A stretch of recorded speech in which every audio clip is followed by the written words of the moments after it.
السلام علیکم ورحمۃ اللہ وبرکاتہ۔ آج ہم آپ کو سکھائیں گے نماز وطر پڑھنے کا طریقہ کیا ہے۔ نماز وطر پڑھنے کا عملی طریقہ چلیے سیکھتے ہیں۔ سب سے پہلے ہم نیت کرتے ہیں۔ میں نیت کرتی ہوں 3 رکعت نماز وطر وقت عشاء کا، منہ میں رکعت شریف کی طرف اللہ اکبر کہہ کر ہم ہاتھوں کو سینے کے سیدھ باندھ لیں گے۔ اس کے بعد ہم ثنا پڑھیں گے۔ ثنا مکمل کرنے کے بعد ہم تعوذ اور تسمیہ پڑھیں گے۔ تعوذ اور تسمیہ پڑھنے کے بعد ہم سورہ فاتحہ پڑھیں گے۔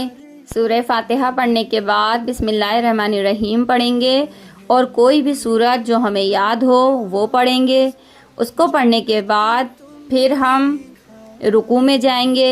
سبحان ربی العظیم، سبحان ربی العظیم، سبحان ربی العظیم، اللہ اکبر کہتے ہوئے اٹھ جائیں گے۔ سمیع اللہ لمن حمیدہ۔